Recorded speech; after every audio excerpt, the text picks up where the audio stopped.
What if I told you Blake Lively's biggest scandal didn't start in a courtroom, but in a casting room? And that the actor she personally helped elevate into a major film role might be the key piece of evidence everyone's been overlooking. This story isn't just about betrayal. It's about influence, backroom favors, loyalty bought with perks, and a calculated Hollywood power play. Today, we're breaking down how Blake Lively allegedly used her industry power to quietly turn an entire cast against Justin Baldoni, and how Brandon Sklynar became a crucial part of that strategy. And fair warning, this story gets far uglier than most people realize. Let's start with the red carpet moment that raised eyebrows. At the premiere of The Housemaid, Brandon Sklynar openly admitted that Blake Lively had spoken to director Paul Feig on his behalf. On the surface, it sounded harmless, a friendly recommendation. But here's the part that changes everything. Paul himself later confirmed that Blake didn't just suggest Brandon, she pushed hard for him to be cast. That wasn't generosity. That was leverage, and the timing matters. Because while Blake was helping Brandon secure career-defining opportunities, she was simultaneously working behind the scenes to damage Justin Baldoni's reputation. She praised Brandon publicly, flew him to exclusive events, surrounded him with access and validation. Then suddenly, Brandon lands a major role in a Paul Feig film. Coincidence? Highly unlikely. Even more telling was Brandon's reaction to online criticism, responding to a snake emoji from Sydney Sweeney with a smug wink. Not exactly the response of someone unaware of the optics. So the real question becomes, what exactly was Blake buying with all this generosity? To understand that, we have to follow the money and the favors. Because this wasn't just about casting help. It was a full-scale loyalty campaign. According to court filings and sworn testimony, Blake personally paid to fly Brandon Sklynar and Isabella Ferrer to book Bonanza, an event that was originally meant for Colleen Hoover and Justin Baldoni. She covered flights, luxury accommodations, exclusive treatment. Sony didn't pay for it.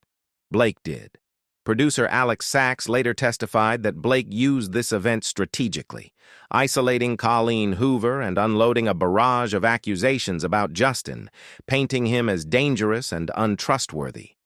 The cast was reportedly stunned. Up until that point, Justin had no complaints against him, no documented issues, no drama. And then, everything changed. On the same day, nearly every major cast member unfollowed Justin Baldoni on Instagram. That wasn't organic. That was coordinated. What makes this even more disturbing is that Blake barely shared screen time with Brandon during filming. They had minimal interaction. Yet after the perks, the praise, and the access, Brandon suddenly began defending Blake publicly, claiming she'd been mistreated on set, despite the fact that he never personally witnessed any misconduct. That's not friendship. That's loyalty, purchased and reinforced. And when Justin finally pushed back, the situation escalated into legal chaos. This is where Blake's narrative starts to crack.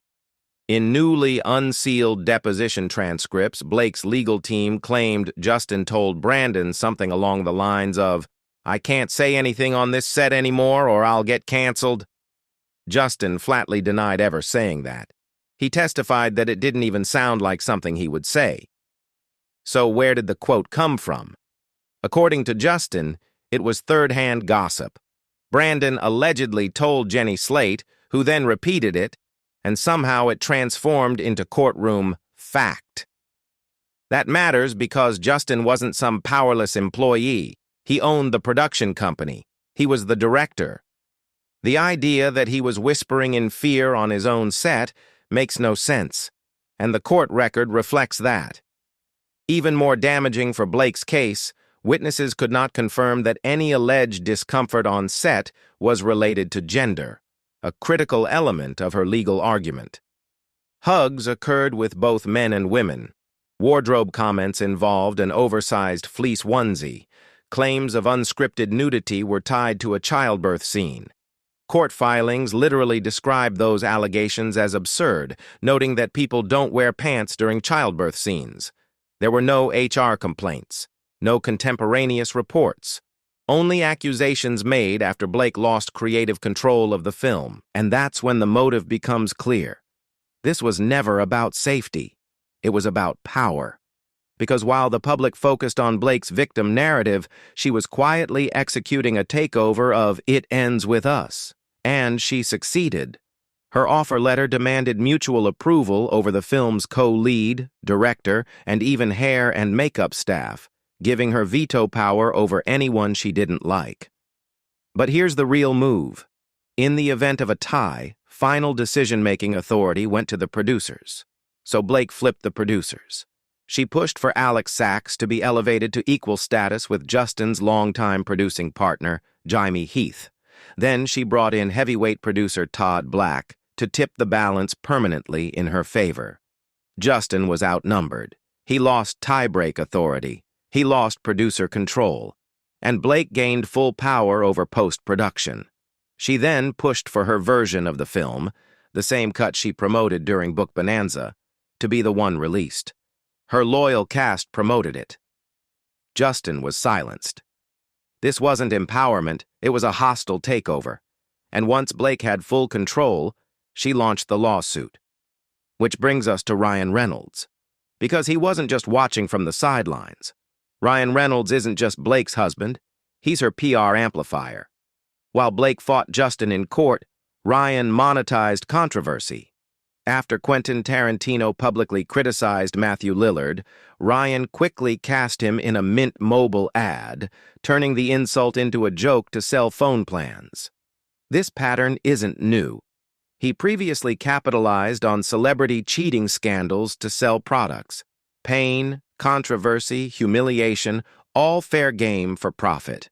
And now, amid Blake's legal meltdown, he's doing it again. Meanwhile, Blake's team leaked stories portraying her as generous, including headlines about $400 gifts to friends, conveniently timed just after Taylor Swift made headlines for giving nearly $200 million in bonuses to her tour crew. The backlash was brutal. The internet labeled her tone-deaf, self-absorbed, and desperate. Then came another suspicious leak, a secret heartfelt birthday message Blake allegedly sent to Taylor Swift.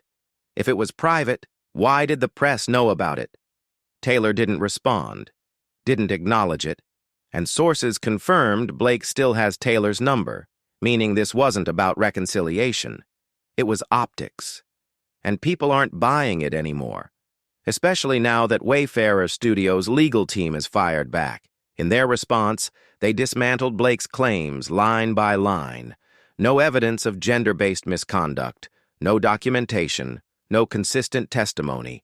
Wardrobe complaints involved a baggy onesie. Nudity occurred during a birth scene. Hugging happened across genders. Even Blake's own witnesses admitted they couldn't confirm Justin's behavior was sexist. And then things got darker. Blake is now being linked to alleged smear campaigns involving leaked texts, stolen phones, and behind-the-scenes PR manipulation. Hollywood fixer Stephanie Jones is accused of accessing her former partner's phone, data that allegedly ended up benefiting Blake's case and appeared in a New York Times article. Justin Baldoni and others are now suing, claiming their private communications were weaponized to control public perception. There's no proof Blake personally handled the data, but her camp benefited. The timing was too perfect, and it doesn't stop there. More cast members began siding with Blake. Brandon Skleiner, Isabella Ferrer, Jenny Slate, even Colleen Hoover, all after private dinners, exclusive events, and paid trips. Career rewards followed. Brandon landed a lead role after Blake vouched for him. Jenny Slate appeared in a film produced by Blake's ally, Alex Sachs. Justin, meanwhile, was ghosted, unfollowed, and publicly abandoned. Finally, Blake stripped Justin of his film buy credit, a director's signature of authorship. That wasn't petty. It was symbolic. This is my movie now. Then came the lawsuit, but the documents don't support the narrative. No evidence, no proof, just power, pressure, and post-facto accusations. What began as a film dispute has become a case study in manipulation, and now the world is paying attention. If you've made it this far, you know this isn't just celebrity drama. This is about how power really works in Hollywood, and it's far from over.